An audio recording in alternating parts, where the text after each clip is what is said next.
Welcome back to the Elle-Sera podcast, where today we were discussing the fascinating world of neuroscience and fitness and its impact on our well-being.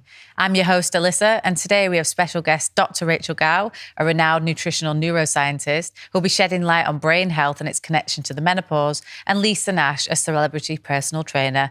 Welcome to both of them. Hi, ladies. Hello. How are you? Thanks so much for joining me up in Liverpool. So for anybody who doesn't know and the audience won't know who you are, please can you introduce yourselves and what you do? Sure. So my name is Rachel, also known as Dr. Rachel Gow, founder of Nutritious Minds. I'm a registered nutritionist, but my background and training is in a field called nutritional psychiatry. Right. So I am specifically interested in the role of nutrition in brain health, with a focus on neurodevelopmental conditions such as ADHD, autism, dyslexia. I'm also the author of Smart Foods for ADHD and Brain Health, and a neuropsychologist. Wow. Okay. I've got loads of questions buzzing around my head already about that, so I can't wait to dive into that. Great. And Lisa? Hiya, I'm Lisa Nash. That's quite a hard CV to follow there, but my kind of background, I started presenting a music show when I was very young. What was that called? It was called Clubber Vision, which is on ITV every Friday nights. This is very different, what we're going to be discussing today, to what I'm kind of used to. So I kind of spent most of my younger years on TV, going around clubs. I kind of had the best job, most people would say. And then I had my daughter, and then I kind of got into doing the fitness, one for my mental health, and just the trajectory from that, which obviously we can probably talk about. I've done fitness DVDs. I did one with Frankie Essex from Towie. Trying to think of all the other things I've done. Lots of presenting, like NLP. You're a bona fide personal trainer these days, and we're going to be talking to you a lot about fitness today. Okay, brilliant. Especially... And I work a lot in football, actually. So I work over at West Ham, so do some of the pre-match interviews over at the Supporters Club. So yeah, a lot around fitness. And I also teach boxing. Wow. With Colin McMillan, the ex-world champion boxer. So, but yeah. Well, that's a great CV. Don't know what you're talking about. An amazing CV. It's just not. I'm just not a medical doctor or anything. And I just get so impressed when Rachel, does all her talks and stuff. And then, but yeah, I love my job, and it's just as important, I suppose, just knowing about how to look after your body for your mental health and your physical health. Yeah, no, absolutely. I bang on about physical health as much as anything else, as much as hormonal health in this podcast, week in, week out. So we'll definitely go through like what we think the best strategy is for a female as they're getting older, because it's something that I'm really, really passionate about myself. Well, when we spoke earlier, you was coming up the gym. So I was like, that girl after my own heart. Absolutely, yeah. Brilliant. Yeah, I absolutely love the gym, love weight training. It's, fabulous. Yeah. Okay, Rachel. So as you were talking then, you're talking about you as particular interest. You're a nutritional psychologist, but you've got a particular interest in brain health. Yes. So I was just reading yesterday, Alistair Stewart, well, God bless him, 71, he's just got dementia. Yeah. And then I started looking in the stats and figures about dementia, knowing that you were coming on today. And it's one of the biggest killers in the UK. Yeah. What could we do to kind of edge our bets would be the best kind of diet, to kind of stave off dementia, Alzheimer's, and for our brain health? Yeah, absolutely. It's a great question. And dementia is affecting more and more people all the time. I think healthy aging is critical in this day and age. There are some recent statistics to show that we're actually not living longer in terms of age as we thought. And that's due to a number of contributing factors. So I think adopting a healthy lifestyle is critical. My dad sadly passed away of Alzheimer's. So, this is very sort of poignant for me. Yeah. But yeah, I think definitely making sure that nutrition, you're on point. And I know that's difficult because there's so many confusing and mixed messages about what we should eat, especially with the growth of social media. There's very conflicting kind of messages. Eat this, eat that, don't eat that, don't eat this. And I think it's important to understand that nutrition is very personalized. It's a journey. And you have to find what works for you. And I think that is increasingly important when you hit your 40s because everything slows down. And you have to reassess sometimes. In fact, we've just come back from a fabulous metabolic health reset retreat in Coombe Grove to do exactly that. And I'm still wearing my blood glucose monitor. Did you run the retreat? Or No, we were invited to go on it, yeah. Yeah, it was amazing. It was, it's one of the things, like I think I did in like just a post, was you think you know everything when you've trained doing, some kind of physical training. Obviously, like I'm a personal trainer, I teach boxing, and I've obviously studied nutrition. You think you know pretty much everything, and then you learn new stuff. And that was the thing. I think getting to a certain age as well, it's learning about becoming pre-diabetic.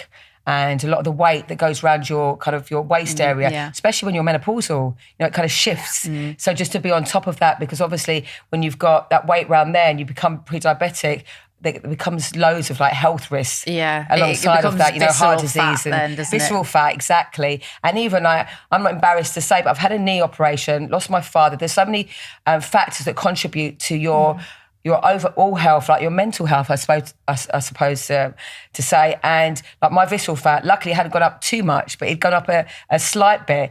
So just to be aware of that, that, if you kind of take your eye off the ball, so to speak, it can just gradually keep going up. And that's what you've got to be careful of. Yeah. But listen, it's a natural factor when you're older. You put a little bit of weight, you get older, you get wrinkles. I'm absolutely all the things that we don't trying want. to battle it every single day. Okay, so in terms of strategies to help with dementia or and discussing diet in particular, what would be, I know you said it's got to work for you and it's not like a one size fits all approach, but, edging your bets, what would be the best kind of diet we could have? Yeah, well, I think something called epidemiological research, which just looks at dietary patterns within certain populations, has shown time and time again that those following a Mediterranean diet have increased longevity. So that means they live longer. We all want to live longer, right? So basically they follow a diet that has lean wild meats, nuts and seeds, green leafy vegetables, lots of omega-3 fatty acids, which are critical because, of course, the brain's the fattiest organ in the body. Essential fatty acids. Yeah. Like a lot of people, when I ask them, what's your brain made of, they're not even sure. So 65% of the dry weight of the adult brain is made up of these specialized and unique fats called lipids, and around 25% of all your brain cells are made up of a single omega-3 called docosahexaenoic acid. Bit of a mouthful. DHA, there you go. She knows her stuff. And DHA essentially is the myelin sheath that wraps each of our 100 billion neurons in our brain, our estimated 100 billion neurons. And what DHA does is it acts as it's a fatty sheath which acts as an insulator to speed up cell signaling across our brain's network, making for faster and more efficient cell signaling or communication, known as neurotransmission, chemical messaging. And of course, neurotransmission underlies our everyday thoughts, behaviour, feelings, and action. So DHA is critical for communication, but also both EPA and DHA help modulate our serotonergic and dopaminergic systems in the brain. So the stable serotonin, which is, we all want to have that, is that feeling of kind of contentment, just like very sort of passive contentment, well-being, stable serotonin. We don't want to be aiming for the kind of the dopamine highs, which can be kind of brought on. We can manipulate our brain's biochemistry, so we can like literally find ways to release dopamine. So children would do it eating sweets or gaming, or alcohols will gravitate towards, substances such as alcohol or nicotine or cannabis or cocaine, especially if they're trying to normalize their brain's biochemistry. And that's often the case in ADHD. So we see that a lot because there's a 50% increased risk of addictions if you have ADHD. So don't chase the dopamine highs, stick for the stable serotonin. Dopamine can be released naturally, and so can serotonin. For example, watching the sunset or sunrise, you're flooded with the body's natural antidepressants, all the endorphins, the stable serotonin, and nutrition and fitness work in synergy to release all the body's natural antidepressants, especially GABA, the calming hormone, which is very important during menopause. I'm sure we'll come to that later. But yeah, anything that can artificially induce dopamine can become addictive. That's what's important to remember. So if you give your 9-year-old a smartphone or you reward them for good behaviour when they're 3 and 4 and 5, then you're setting them up for problematic eating and, addictions potentially later in life. Well, I couldn't agree with you more. Yeah. With every single thing that you said there. I'm like always mindful of these things. Yes. All the time. Yeah. I mean, I'm really into exercise, as we spoke before, and, try and get my natural highs from that. Yeah. I don't drink. I don't party. I'm really like a monk these days. I've done it all. I bet you've done it all. Do you know what I mean? You've done it. You've been in clubbing around the world. That's the thing. That's what's so hard, isn't it? But unfortunately, you can't keep chasing these artificial highs. No. A lot of women our age, I find, get it from social media and Instagram. And my other friend has got a bit of a shopping addiction. She just always just wants something to arrive every single day. And that's another thing. But it'll be like literal tat, and that's another like dopamine high. Yes. And people don't recognise these things. Do you know what? It's funny actually saying that, because during lockdown, one of my neighbours, because I studied doing NLP, and she was literally buying a bag every day, but it was for that high. And then we did one of the kind of, one of the things that you use in NLP just to kind of switch her kind of her thought process, and then it kind of stopped. So, but it's almost like it's only when I was studying it and we actually chatted that she realised that she had that kind of addictiveness. It was something to do every day, something to look forward to. So, problem with any kind of addiction, you replace it with something else. And a lot of people that do take or have done in the past, like whether it's been alcohol or drugs, they replace it with a healthier addiction, but sometimes it becomes too much, like the gym, which we love, but then it can become over obsessive, and obviously you get that overtraining, which can be just as harmful. Yeah. I mean, for anybody listening to this podcast, my new addiction is seeing how many subscribers we have on this podcast. So if you can all if you can all please go and subscribe, because I like to see that number go up. Yeah. So social media is high. That is the new high, though. Is highly for a lot of addictive. people. And we know from neuroimaging studies, because they literally put people in an fMRI, functional magnetic resonance imaging. They scan their brain while showing them, different things. It could be like a food cue. So for example, like they don't obviously get the donut, but they see a picture of a donut and it activates the reward circuitry in the same way as class A drugs. So we know that sugar can activate the ventral striatum area of the brain, which is like the reward hub of the brain. It's... Well, what Rachel explained there, done very eloquently, but it's one of the things that... when I've been obviously personal training, and you sort out their diets and their training, it's a visual thing. Yeah. And I think so. Obviously, she's got all the right terminology for it, but it's like I've always said, if you're going to have any kind of sweets within the house, if you've got children or any treat, put it away, because as soon as you open, I mean, I've got a cupboard in my kitchen that I open every day if I'm going to have like my herbal tea or whatever it might be, my MCT or I have with my coffee every morning. But if I opened it and I saw biscuits, that's triggering something first thing in the morning, and then I'm like, right, okay, so then I've got that.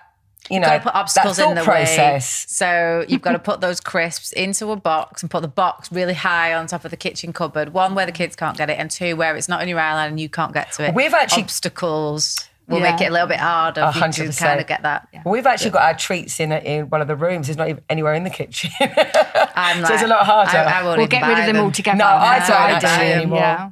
I don't. It's funny you should mention that about DHA. I mentioned this on a podcast the other week. I was going through my supplement list.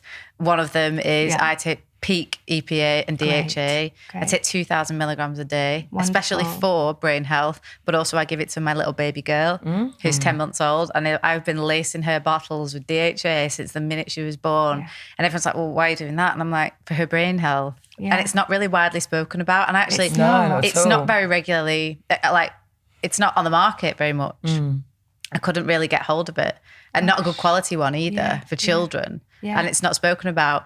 I was listening to a great documentary with a guy, you must have come across this guy, who's called Michael Crawford, I think. We have him at our events, don't we? Oh, really? Yeah. Oh my God, I really want to get him on the podcast. He's actually my ex-PhD supervisor and a dear friend. Okay, so incredible. I did my training under Professor Michael Crawford, and also Professor Eric Taylor, who was head of child and adolescent psychiatry at King's College London. Yeah. So absolute genius. Amazing. Yeah. He just published his book, The Shrinking Brain. Yeah. So you should get it on Amazon. Okay. Well, there you go, ladies. So book. that's some further reading. And I'm like obsessed with this guy. He has been putting out this message, the same message, banging this drum since the 70s about brain health. And the thing is, the government know about it. Yeah. They know what they should be recommending, and nobody is. I mean, Wiley's Wild Alaskan Fish supplements, they sent me a box of their supplements because I talk about their supplements all the time. Like, I absolutely love them. I've met them in person, and I push that on everybody. Yeah. Do you know what I mean? As soon as you said peak EPA, I knew you meant exactly Wiley's Finest Organic Oils. I've actually given a talk to their staff over in Ohio, Columbus. So I know Sam and the entire team when it first came to fruition, and Chris Speed, who was like instrumental in getting Wiley's into the UK market. Yeah. So they're absolutely a fantastic fish oil supplement. Yeah. And we know the literature, like in terms of children's health, DHA has been demonstrated to improve something called visual acuity.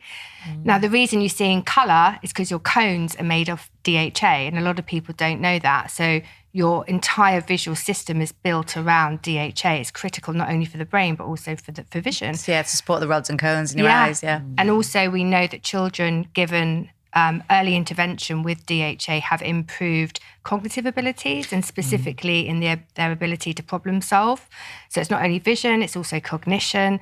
And we know that supplementing children with omega-3, sort of school-age children, results in a reduction in attention deficit-related behaviours, an improvement in sleep, improvements in literacy. So it's absolutely critical for the body and the brain, and especially sort of during the menopause, we need to increase our omega-3 levels as well.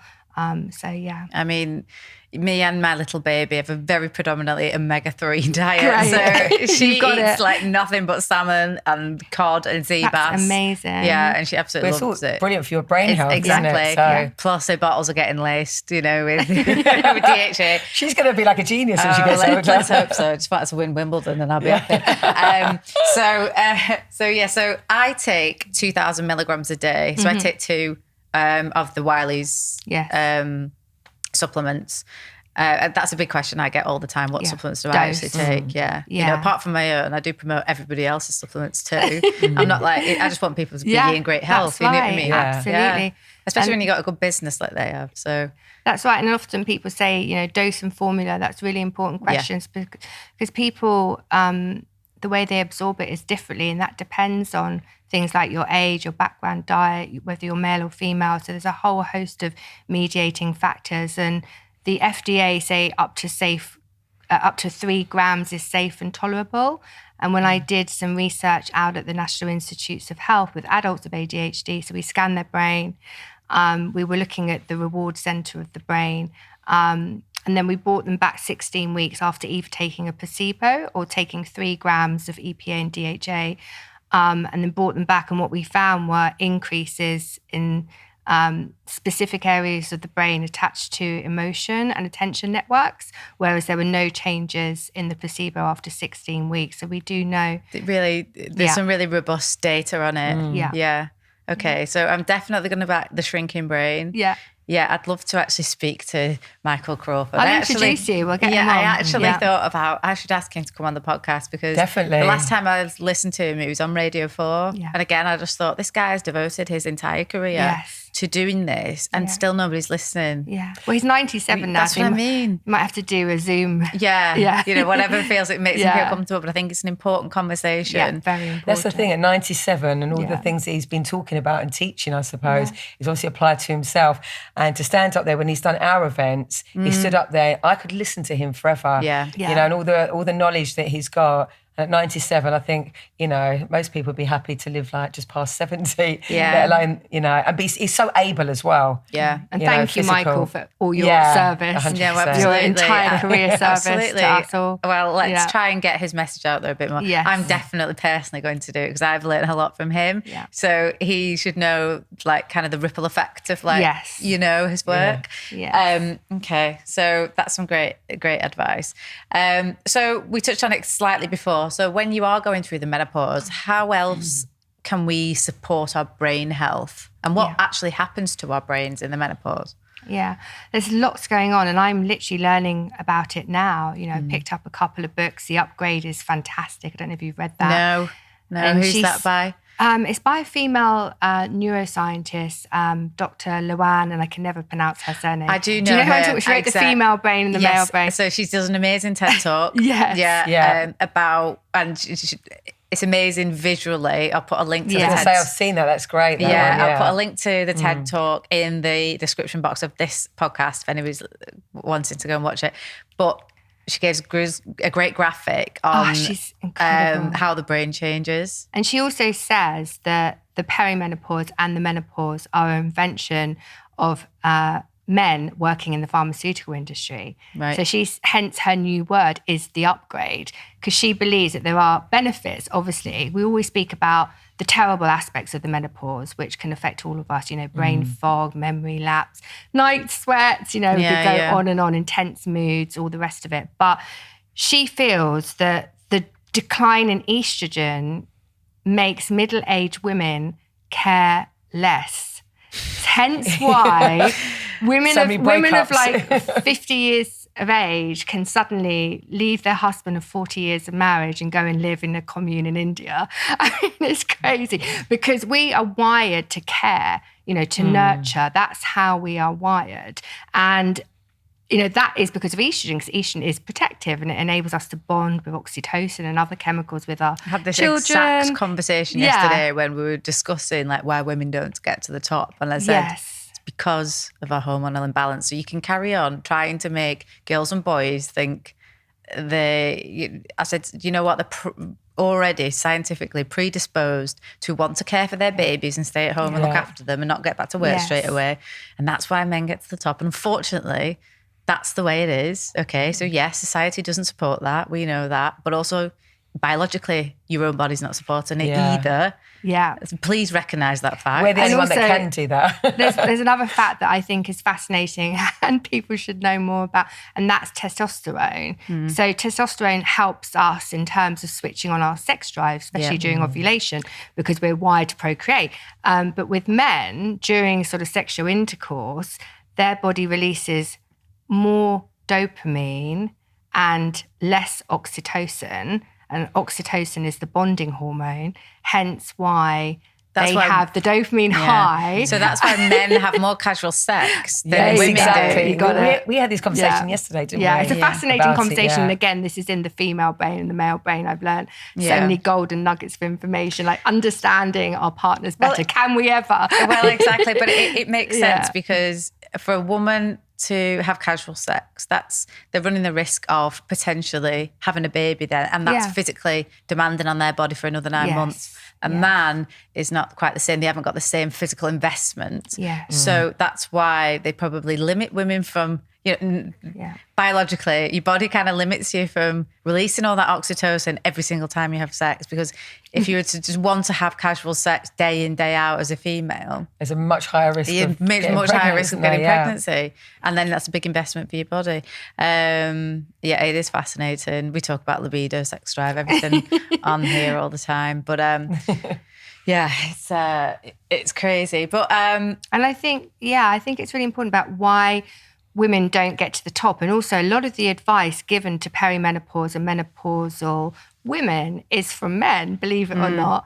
And, you know, I think it's really important that certain things won't work for you during this transition. You know, like high intensity training doesn't necessarily work. You know, you have to decide perhaps to eat, you know, more protein and really restrict your carbohydrates and sugar intake. And also alcohol reaps havoc with the menopausal brain and in fact can, you know, alarmingly increased risk for suicide. We know a lot of women between the ages of 45 to 55, that's when the suicide rates are the highest, which obviously coincides with the menopause. And a lot of women gravitate towards alcohol because they just cannot cope. They don't know what to do to cope. And, you know, there's a lot of... Just touching on that a little bit, it's like there's a lot of kind of risky business that goes on when women are going through the menopause. And I think there's a much higher... amount of women that are actually in prison for things out of character that they would actually do. And Didn't know that. yeah, there's a lot of women that kind of, there's a lot, but completely out of character. So like just acting out, I think, would probably be a good way of putting it. And so. Yeah, no, the male and female brain, completely different. It shouldn't be treated as such, but there's a great book called Invisible Women about how women have never even been catered for when they're looking at like medications, pharmaceuticals, etc. Testing new machines, testing car crashes. They always do it on a male body. Yeah, they do. So it's always to do with male history. Yeah. So again, like I think somebody told me this yesterday, like they test contraception on men. I was like, don't even joke about that. Are you joking? I was like, I want to VAR that. I don't know if I believe That's that. insane. I'm not sure I believe that. No, I was like, what? How possible. can they? But I think like reducing stress is the number one for women as well, especially during the menopause. And, as soon as your body is flooded with cortisol and, stress hormones, then it sends a signal to your body to store fat. And some women can increase up to 8 dress sizes during the menopause. And if they're highly stressed, that's going to be a major cause in what's going on weight-wise. So hence why all these yo-yo diets, they're not going to work, and it's a personal journey. So don't beat yourself up if you're not losing the weight. It just means there's a slight adjustment to be made, and listen to your body, hence the gut feeling. And, the vagus nerve is the wandering, it's that long wandering nerve from your brainstem to your gut. Yeah, and it was interesting that you said about you should have a higher protein diet. I completely agree with you for a couple of reasons. And I'm really... It's cutting out with the refined carbs as well as the sugar, spiking the insulin. You also really need to be building muscle 100%. in that time, because you need to support your bone health. And the thing is, when you go through the menopause, you reduce all your muscle mass gets reduced quite a lot. So one of the things that you need to do really is obviously the strength training and how you're eating for your, lots of protein to help build that muscle. For example, like you can be putting chia seeds on your salad, so it's got protein in it. Things that, that you could just, all those little bits of added protein. Absolutely. It doesn't mean you need to be, you can still be within your calories. That's what I was going to say, because something like chia seed. The breakdown of your macros has to be now shifted. And again, I don't think I'm a big fan of intermittent fasting for menopausal women. Right, okay. I think, I've read a couple of different studies. Well, it depends on where you're going through your cycle, doesn't it? It does. So I think just before your cycle, it's not good to intermittent fast. For your body needs more carbs. It needs to eat at through a certain window more. So I think your body often tells you what you need, hence that craving for chocolate during your period or just before your period. And dark chocolate, for example, is very healthy. It's full of antioxidants, polyphenols, magnesium. It has the trace elements as well. So you've got to be getting one over 85% though. Of course. We're not talking like dairy milk dark chocolate here. We're talking about a proper good quality. Good quality, over 85%. I think the key is as well as to make sure you don't get hungry. Then you don't kind of your society level will go up. So definitely higher protein diet. 100%. Less sugar. Weight training. And again, if you have only got limited amounts of time to work out, edge your bets on weight training then and leave Zumba. Well, the thing is with the weight training as well, alone. It helps to preserve your muscle and strengthen your bones, which is what we need so much, obviously, when we're going through the 3 different stages of the menopause. See, the peri, the menopause and the post, it's strengthening those bones so we don't get osteoporosis. Sarcopenia, which is like the muscle wasting disease, is like one of the biggest killers. And atrophy and just everything. Yeah. But also, so we feel good. We're not looking kind of soft. Yeah. And it's all about the confidence and the brain health as well. Yeah. So just making sure that we eat and train properly. I think also the refined carbohydrates obviously have infiltrated our entire society, and demand for sort of processed foods and instant foods are actually increasing. They're not going away. So I think it's like, how can we make ultra processed foods healthier to meet consumer demands, but not tip everyone over into, premature development of metabolic diseases like type 2 diabetes, obesity, stroke, cancer, cardiovascular disease. So I think that's really important as well, just like learning new ways of eating. For example, we've learned to eat a salad first. So, put a bit of like a tablespoon of apple cider vinegar. That actually helps to balance out your blood sugar levels as well. And then your protein with your, maybe a small portion of But it's having the salad in there in case if there's anything that if I suppose if your main meal has got any kind of carbs, then it helps to break it down and doesn't spike the insulin, which obviously then stores the fat, which is what the problem is. And then you become like insulin sensitivity.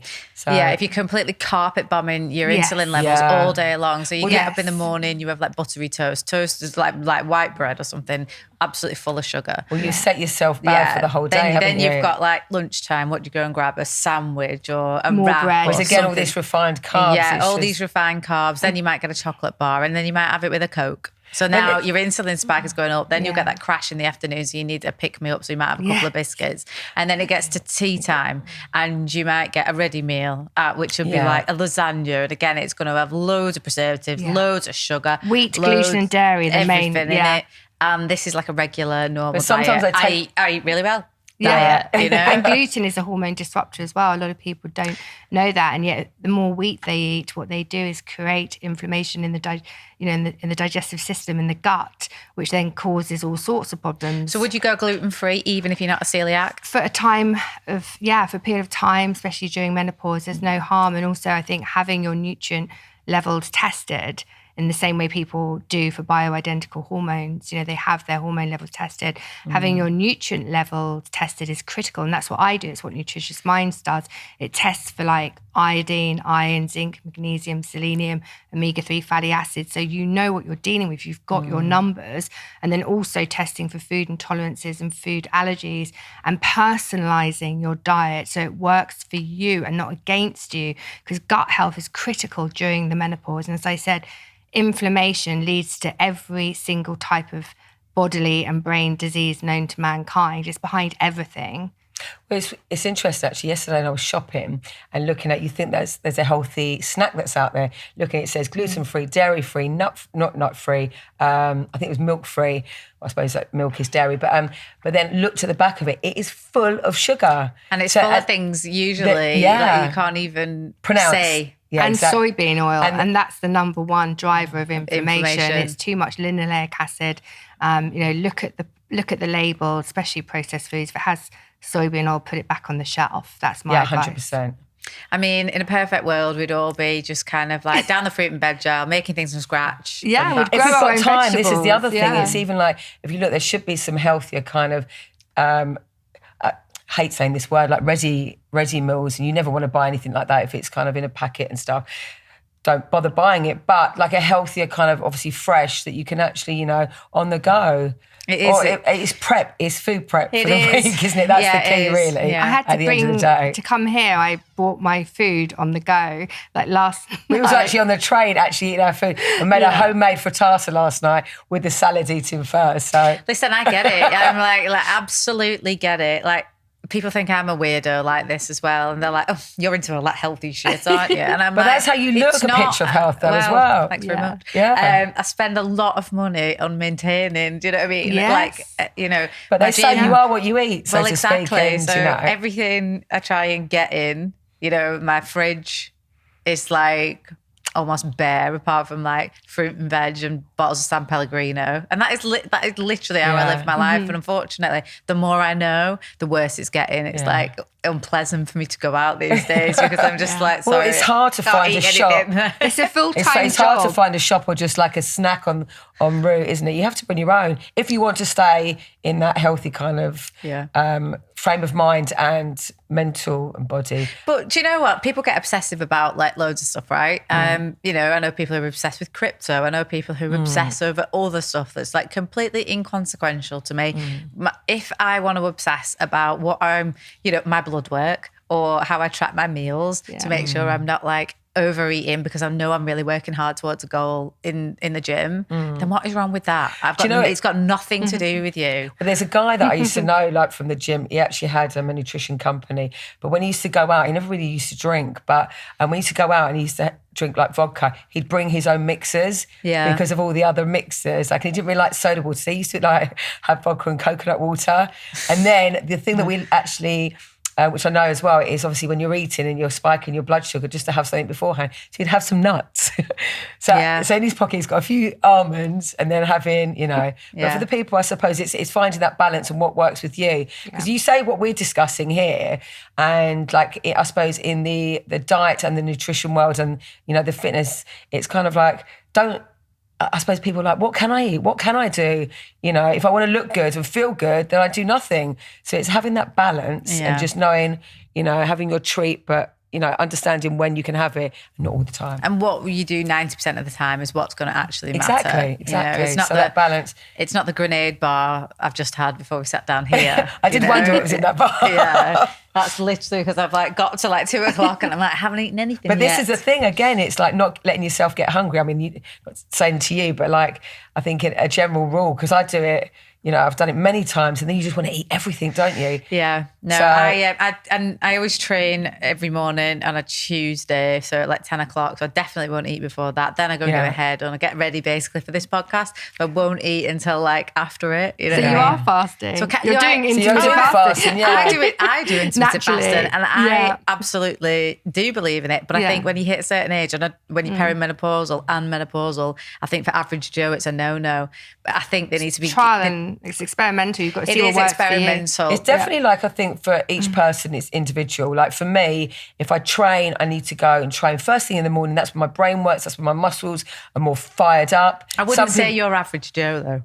I would say you are not average Joe. You work hard when you work out. You can push yourself those deeper levels. You're very active. Look at your job. You're a boxing coach. You're a PT. You're everything. You are not the average woman that I'm thinking of when I say that. And for them, they need to make good choices in the morning. So I'd be like eggs for your breakfast, spinach, maybe a few vegetables in there, something like an omelette or some scrambled eggs. But to keep them fired up, because at the end of the day, I think when you've been training and eating a certain way for so many years, you kind of know what to do. It comes second nature. Like for me, if I ate first thing in the morning, I wouldn't go to the gym, or I wouldn't train as hard as I can train. So for me, it works like that. And I think with a lot of clients, when I speak to them, it's about working out when you can fit your training in, when you can fit in your prep for your food.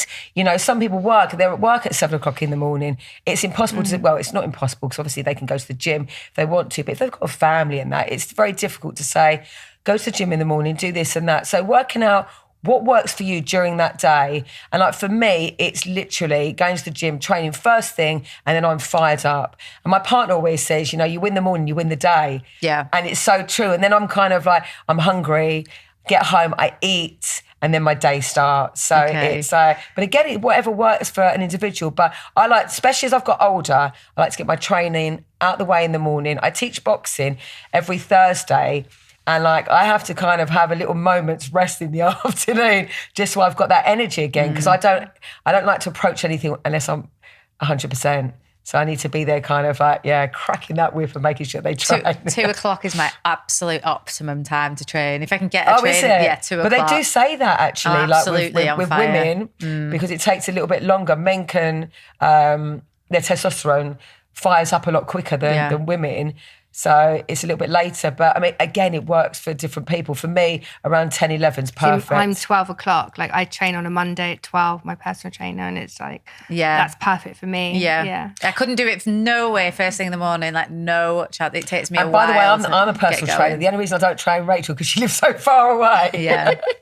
That's her excuse. Anyway, I'm still waiting 2.5 years later for a PT session. Do you know what? Every time we get together, we've just got so much work to do. It's just and we do live work far. mode. Yeah. So it's either we can spend an hour doing that or concentrating on our business and our events, which we've got one coming up, by the way. I know, which we'll get to in a minute, because I'm sad I'm not there, to be honest, because we'd love you to be there. I know, because we're going to we're up for an award. Which has been booked for ages. That's exciting. I say we're up for it. We know we're winning it. There's no doubt in my mind. Confidence there. That's There's no doubt in my mind that we're not winning it. Honestly, there's not many times I can say that. But with this, I know we leave it all out there. And if you can beat me, then my God, you must be incredible because no, I would like take my hat off to it because there's customer service that like Kelly provides. Yeah, is, like, she's amazing. Second to none. She is amazing. She's absolutely big shout out to amazing. Kelly. Kelly's been phenomenal. She's just like on it in every single way. She literally knows people's like dogs' names, husbands' names. You need if anyone knows that in depth across the board, across that many customers, then you deserve to win. But I agree. Because that's one thing, customer service has just gone like that. And I find it's quite upsetting. Like if you go to Dubai, it's a whole different ball game. They pride themselves on customer service. Here you're lucky if you even get through to someone on the telephone. Well, I'm waiting up to an hour sometimes. We won't go there.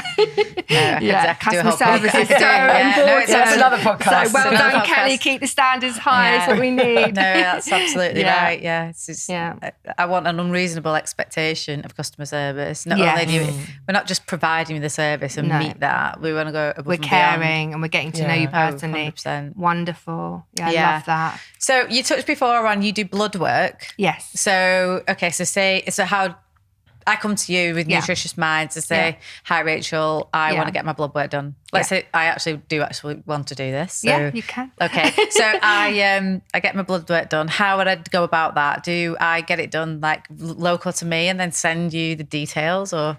So how it works normally is people often come to me because they think their child may have ADHD or autism or some sort of neurodevelopmental condition. So first of all, I do the pre-screening for that. And then oftentimes they'll say, well, can you pre-screen me as well? Because I think, obviously there's a large genetic component, although I do believe ADHD is an epigenetic manifestation, but we won't go there. I'd like to go there in a minute. Okay. Well, nutrition is the most robust epigenetic neuromodulator. So what that means simply is it has the ability to switch on or silence genes at a transcriptional level. So, oftentimes they'll come to me like, I think my child has ADHD. I think I might have ADHD. Can you screen us? So I'll do that. So that's the psychological part. Or if they don't know what's wrong, they just come to me and they say, I feel fatigued. I've got really low mood. I'm irritable. I'm just not myself. Then I'll explore that. So we'll do the psychological screening. And then we will literally attach that to the personalised nutritional screening. So I'll send them off to a laboratory in Harley Street where they'll have a blood draw by a qualified phlebotomy department. That will be sent off to the doctors. The raw data comes back to me. I then analyse it, interpret it, and write it up into a professional report with dietary recommendations for adjustments to correct the nutritional insufficiencies and also for the food intolerances and food allergies that they may or may not present with. And I tell you what. Can you do that with blood work? You can, of course. About 100% of the families that I work with, their children will come back with a range of all of them. And I've got a large amount of data that I'm about to, hopefully working with the University of Roehampton, write up and publish, showing the relationships between your psychological profile and your nutritional profile. And I think this is fascinating because we just don't go there. When you go to a psychiatrist or your GP and say, I feel irritable, I've got low mood, I'm not myself, what they'll do is they'll read out a checklist. And if you meet the criteria for certain threshold, out comes a prescription pad. Here's some selective serotonin reuptake inhibitors, some SSRIs. Come back in 6 months, or if you're lucky, you might get a referral to a talking group. But they certainly very unlikely to say, let's have a look at your diet. What do you eat? It's such a simple question. What do you eat?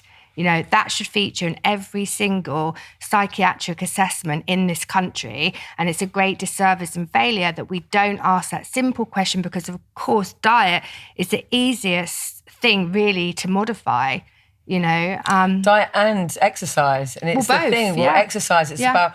Obviously, it's big antidepressant, Well, it's the neural pathways, creating new ones, It's not just about that. It's about resilience, building resilience and thinking, right. Just moving and getting the blood flowing around your body and just, it obviously releases dopamine, your feel-good factor hormone is what we need, And also, if you don't feel the confidence within your body, then depression can set in. It gives you confidence in every area. So I was talking to my PT this morning about some ridiculous trend. I'm going to do a post on it later called trap tox.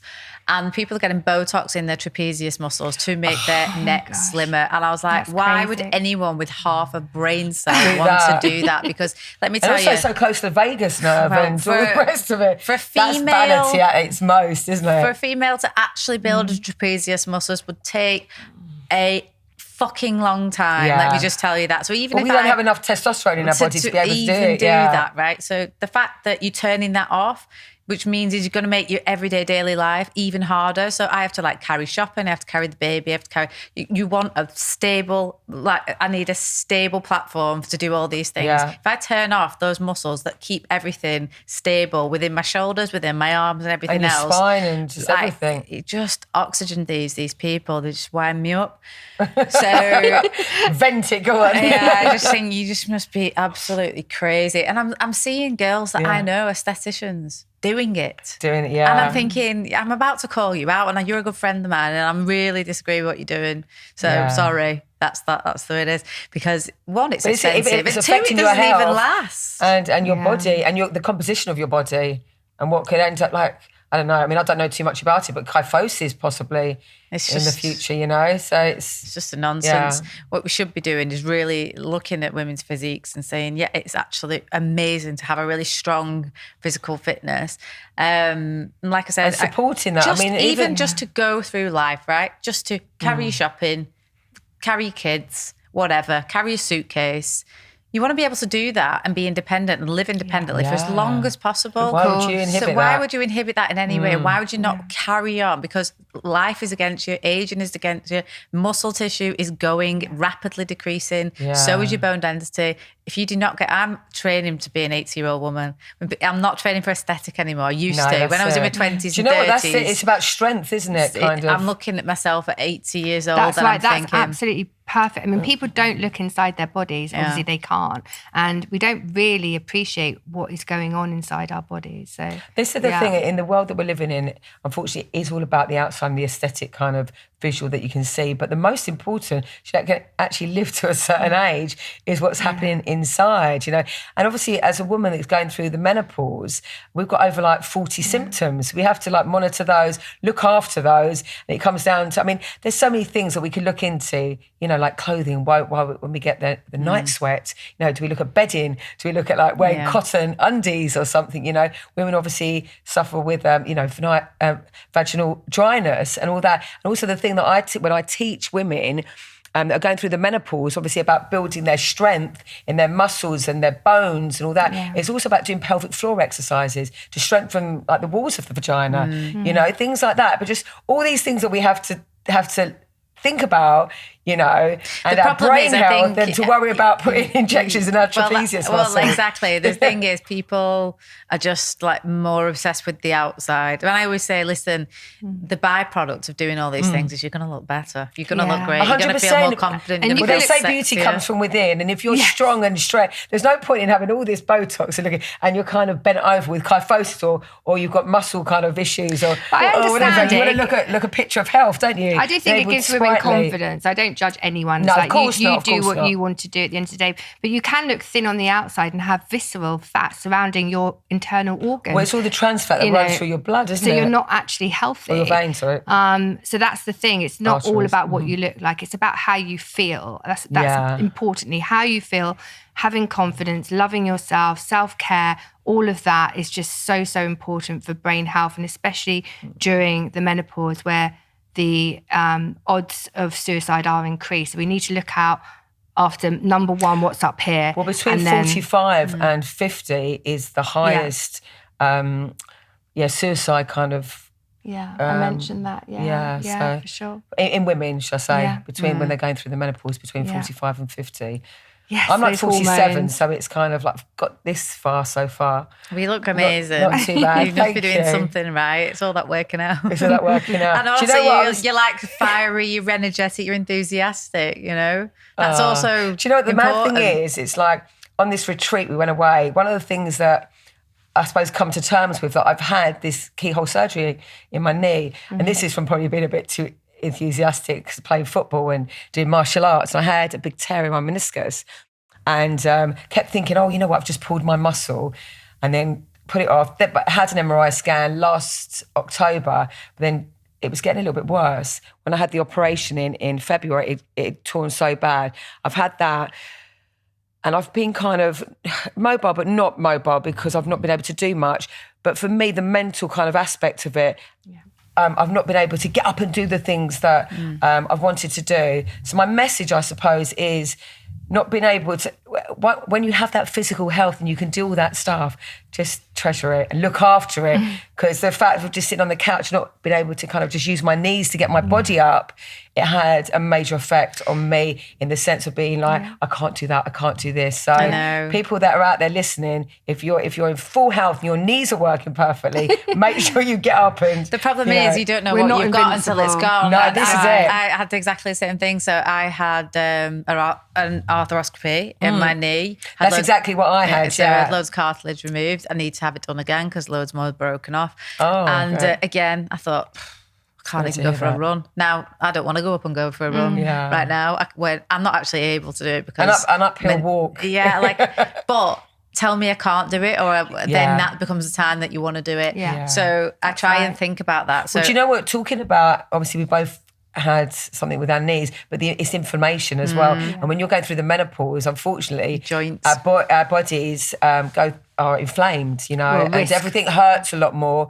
So, it's about the diet again and just looking after the bones and stuff. So I always recommend a product called MSM powder. MSM salts, I take it every day. So for my do you know what? Our bodies can't actually survive without the salts. So all the electrolytes, that MSM, I swear by it. I take 5,000 a day. Oh, do you? Yeah. You take a bit more than me. I'm like, my knees... Yeah, well, you've got the magnesium in there as well, which is so important when you're going through the stages of menopause. If you saw what I take on a daily basis, I think we're going to have to swap notes, aren't we? Yeah, you'd be like, what? There was a guy on Diary of a CEO who's like trying to age backwards. And he's so extreme, and he's like multimillionaire. So he can be extreme. But I tell you what, in terms of mentality, I've seen that. I'm not far away from him. I tell you that right now. I just haven't got his resources. Yeah, it's a little sort of sprinkling of OCD, which I have, and I think it just helps so much. But it also runs the risk of being too much with perfectionism. Yeah. There's no perfectionism with me, but I just think... no, this is what I'm going to do, and this is where I like to allocate my money. Good for you. You know what I mean? I'm like... Well, do you know what? It's funny how people would spend money on doing things or going on holiday, but when you say to them about a health product or even investing in personal training or doing something, well, I can't afford it, but you can afford to do this, do that. And you've got a BMW your house, in your drive. But if you're not in full health, how are you going to actually enjoy There's the no things better, in life? I think... a bigger status symbol is having a very fit body at 40 years Oh, old. 100%. Much more than an expensive car. Yeah. I like that.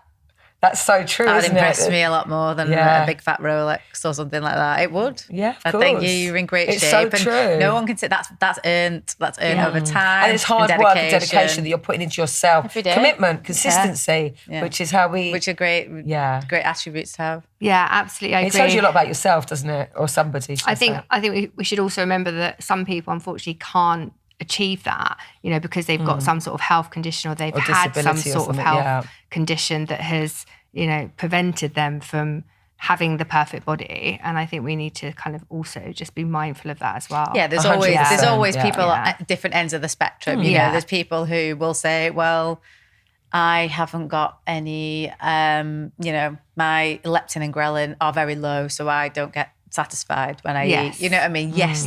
There are some genuine people like that. Yeah. There are also people who are complete liars and just want to go on Ozempic and drop the weight that way, which I completely disagree with as well. Unless you are like, it's going to really stave off diabetes or some terrible disease. I think people who are just having it for vanity reasons, you're actually going to do a lot more harm than good. Yourself, you have a craving because your body's starving from the inside. It needs some nutrients, and that's why you're getting that signal to say, we need to eat something. I think also a lot of people's health deteriorated during COVID. The rise in blood clots increased, fairly substantially from either, catching COVID Or And we was talking about this about HRT as well. So the risks and the benefits of having HRT. if you have a blood clot. If you have a blood clot, and obviously, again, with what Rachel said about COVID and the vaccine, that increase your risk of having a blood clot. So, I mean, with HRT women, there's lots of different options of. You two are both perimenopausal. Are you on HRT? No, not yet. Right. But I can't the thing take is, it are you? If you don't mind me asking, I'm not. I'm 38. So I've not actually gone through anything yet. It's really You're gonna know mad. When I everything say about that, it. I say that because I remember, I think in one of your podcasts, you were talking about, the testosterone and going to see someone. You was like, I'm only 35. Yeah. I did think that. I do want to be rude and ask. No. But the thing is, there's lots of options for, obviously, menopausal treatments. You can do it through diet, nutrition, exercise. You've got, obviously, the bioidentical and the HRT. We've also got amazing supplements like Elle-Sera. Yes, of course. And that goes into, obviously, the diet and the supplement, the nutrition, which we can get to. Yeah. But the thing is, we have an event on the 29th of September all about the menopause. And it's only in 2 weeks' time. So I thought, I'm definitely getting more symptoms. And it's obviously, my age. But I thought I'm going to wait and see what everyone has to say and then make up my mind. And that's the thing, it's knowledge. Exactly. Because 1 in 100 women before the age of 40 go through menopausal symptoms. Yeah. And this is it. It's about being aware and knowing what you can do. So it's not just when you see these events, they're not just for people that are right in the middle of it. It's like reading up or going to an event just to know exactly what might suit your body. Yeah, because menopause or perimenopause can literally gate crash your life. Absolutely. And you know what? It's weird you say that because I was in the gym yesterday and there's a lady that was in there and she just said, honestly, take HRT before you actually get there because, that's the mistake a lot of women do. They suffer in silence. Just take it and it actually helps to support your bone health and the strength and all of that. So these are the little things on my journey that I'm learning. Yeah. And also, I want to say that with HRT, you're not, do you remember? You're not replacing your hormones. You're adding to it. You're adding to your hormones. And that's really important to remember. It's about balancing your hormones, which is critical. And what it does, it kind of mimics, I suppose, how you felt when you were younger. There was all those hormones going through in your body. Yeah, it's like puberty in your 40s all over again. Yeah. I'm not sure I want to do it all over again, actually. No. But. So let's talk about your events. Yeah. Okay, so Reclaim Your Body and Brain, Menopause Explained. So this is on the 29th of September. And what can we expect? Well, we can expect... an amazing day. Yeah, an amazing day. It's actually a one-day workshop, and that's what we like to kind of put out there. So it's a workshop that people come for the whole day. This particular one's going to be doors open at 11:15. It goes right on until 4:30. We open the event with a sound bath, and we've got talkers that Rachel can actually speak about in a moment. And then... our tickets are really cheap. We keep them cheap so everybody can come. They're affordable. So affordable, I say cheap, affordable. But you get a free lunch with it as well, and it's a healthy lunch. We have a chef that comes in. We have people that exhibit. They're all to do with, obviously, health, whether it be, some kind of wellness supplement, whatever it might be.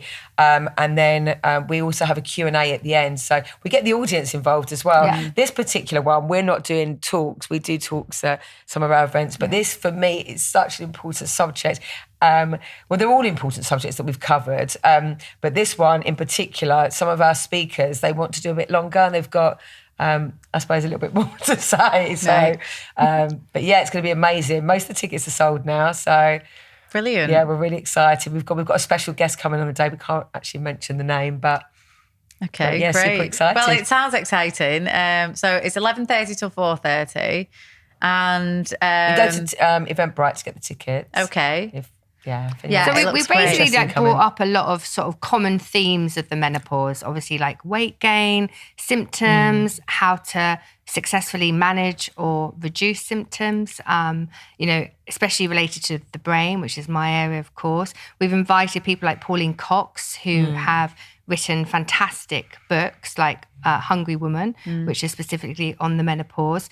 We've got doctors. We've got Dr. Gazee Scott, who was trained at Cambridge. She's a GP. She's coming down to compare bioidentical versus HRT. That's what I mean. I can't wait to listen to people like this and understand more. And I think that's how we've chosen our speakers as well. We've also got a guy coming down because we felt, why exclude men? Men need to be in the conversation. Oh, absolutely. So we've got Ryan It's a societal Park. issue. If you took testosterone away from men when they hit the peak of their career, when they hit hit like 45, look Yeah. what would Well, happen this to is it. society. Is there such a Yeah. thing as the menopause? We're going to He's maybe going to discuss that. delve into that. He's going to pick up on that, what happens. What's his name? His name's Ryan Park. So he basically talks about the decline in testosterone in middle-aged men and how that impacts their mood, their mental health, their everything. I feel like, partners come along. andropause is trying to have its like time in the sun. Obviously, the men always want to get into something. You know, we're just getting like the menopause spoken about, and now like I know a guy in particular who just goes and talks about it all the time. But honestly, their testosterone levels stay pretty stable unless you've got a really terrible diet and you just like sat in a chair, not moving anything, not doing any exercise, anything. Still pretty stable until you're like in late 50s, 60s. That's interesting. I mean, I need to look at the data myself to kind of understand that better. But I think it's important also for men to be involved in the conversation. For women. For women that's as as well. well. They've all got a partner. Yeah. Well, not everyone's got a partner, but most people have got a female Well, they all in know their a life. woman, They all know, that's what I mean. Yeah, whether it's Support a women's sister health. or Absolutely, yeah. Whether it might be somebody in the workplace. And do you know what the thing Yeah. is? I think for men, it's understanding like she's not going mad. It's just what's happening. And do you know what? It's really interesting. I was talking to a friend of mine. I'm not going to mention her name or whatever, but she was saying like, I've been with my husband now for so many years, been married like 13 years. And if she's right in the middle of it and she's like, I'm like a moody old, so-and-so. But she goes, if we hadn't have been together for so long and he didn't know what I was like before, it might be different. Our marriage might not have lasted. And that's a really important thing for men that are out there listening, that women do change, but it's not forever. And It's not forever. I think it's important also to remember it's all about balancing. So some women don't necessarily have that decline in estrogen, but they have high estrogen levels during menopause, which is called estrogen dominance. And that can result in very intense mood swings, including like rage. Women can get angry. I think you touched on that earlier, didn't you? So I think it is about balancing your hormones and how to balance your hormones. And we are not the experts, but we're getting as many experts as we know in the same room. I think what you're doing is fantastic. Thank you. Hopefully you're going to do another event. I can definitely 100% be at that one. So let me know in good time when it's going to be. Well, we aim to do like 4 events at the moment a year. Yeah. And they're all on different subjects. But they're all to do with well-being, really. And we picked different aspects of mental health. Like the last one was I Can, celebrating ADHD, autism and neurodiversity. The one before was MEND. Men's exercise, nutrition development. Yeah, with a focus on men's mental health. So we do try and pick, areas that are of current interest and get everyone in the same room, and let's open the conversation on brain health and let's keep it going. And we have so many wonderful messages from people just saying thank you so much for doing this. And that, we kind of got together doing this as like, obviously she was doing the nutrition, I was doing the fitness, and just to get like-minded people together in a room, and it was all just about well-being, and then everyone was like, love it. And then we just did more, and it's kind of like what people get from our events is amazing. You're getting value out of it. And do you know what? And the thing is, I love value it. Out of helping people, and that's a great thing. I love it. to And feel. it gives you a purpose, like even being here and discussing, health and menopausal symptoms and how to deal with them. So you're doing a great job, the pair of you. Thank you. Really love your work. Big fan of your work. That's why I wanted to get you on the podcast. Oh, You've been amazing. so much more interesting. I had you weren't sure what to expect. A whole list of questions, but they were really just to fall back on in case, you two weren't like very good talkers. But actually, I've not even glanced at them once. As you can see, we talk quite a lot. No, exactly. So it's been great to chat to you. I'm going to invite you on the podcast again. Thank you. So let me know when your next event is. Yes. We'll 100% be there. Brilliant. And ladies, if you are interested in finding out more about these two ladies, so we've got Dr. Rachel Gow, and you can find you at Nutritious Minds? at Nutritious_Minds on Instagram. Okay, on Instagram. Yeah. Thank you. And Lisa Nash, and then what's your Instagram handle? It's at Lisa Nash Fitness. Okay, wicked. Brilliant. Thank you. So check out their event. It looks amazing. And we'll speak to you soon. Thank you so much. See you Thank you. later. Bye.